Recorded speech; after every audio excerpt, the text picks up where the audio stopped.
ভয়াবহ আগুনে পুড়ে ছাই হয়ে গেছে শাহজালাল আন্তর্জাতিক বিমানবন্দরের আমদানি কার্গো কমপ্লেক্স। দুপুর 2:30টায় লাগাগুনের ধোঁয়া ভোরেও ছড়িয়েছে বাতাসে। ফায়ার সার্ভিসের 3 ডজনেরও বেশি মিনিট আগুন নেভাতে কাজ করলেও আগুন নিয়ন্ত্রণে আনতে হিমশিম খেতে হয়েছে দমকল কর্মীদের। টানা 7 ঘন্টার চেষ্টায় আগুন নিয়ন্ত্রণে আনা গেলেও ততক্ষণে পুড়ে ছাই হয়ে গেছে আমদানিকৃত শত কোটি টাকার মালামাল। এতে প্রশ্ন উঠেছে, আগুন নিয়ন্ত্রণে কেনই বা এত দেরি হলো?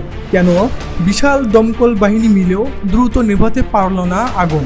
এ নিয়ে ব্যাখ্যা দিয়েছেন ফায়ার সার্ভিসের মহাপরিচালক ব্রিগেডিয়ার জেনারেল মোহাম্মদ জাহেদ কামাল। এ বিষয়ে তিনি জানান, আগুন নেভাতে এসে সবচেয়ে বড় সমস্যা ছিল বাতাস। এখানে খোলা জায়গায় প্রচুর বাতাস ছিল, ফলে অক্সিজেনের একটা প্রাপ্তি সবসময় ছিল, যেটা আগুনকে জ্বালাতে সহায়তা করেছে। যে কারণে অনেক উপরে পর্যন্ত ধোঁয়া দেখা গেছে। নিচে হয়তো আগুন অল্প ছিল, কিন্তু বাতাসের কারণে মনে হয়েছে অনেক বড় আগুন। আগুন নেভাতে দেরি হওয়ার কারণ জানিয়ে ফায়ার সার্ভিসের মহাপরিচালক বলেন, কার্গো কমপ্লেক্সের ভেতরে জায়গাগুলো খোপ করা, এই খোপের মধ্যে আবার দেওয়াল দেওয়া, ফলে প্রত্যেকটা খোপ পরিষ্কার করে করে আমাদের আগুন নেভাতে হয়েছে।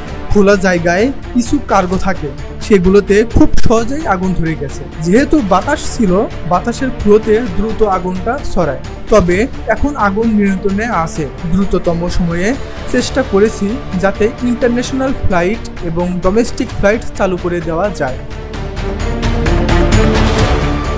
এদিকে কার্গো কমপ্লেক্সে কোনো রাসায়নিক ছিল কিনা জানতে চাইলে ফায়ার সার্ভিসের মহাপরিচালক বলেন, শাহজালাল বিমানবন্দরের পোস্ট অফিস ও হ্যাঙ্গারের মাঝামাঝি স্থানে কার্গো ভিলেজ।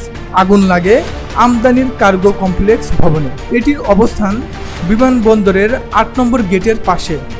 এই গেটকে হ্যাঙ্গার গেট বলা হয়।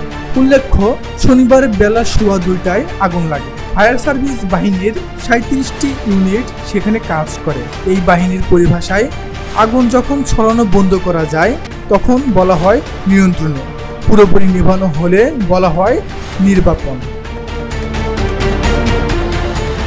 Uttara news desk report.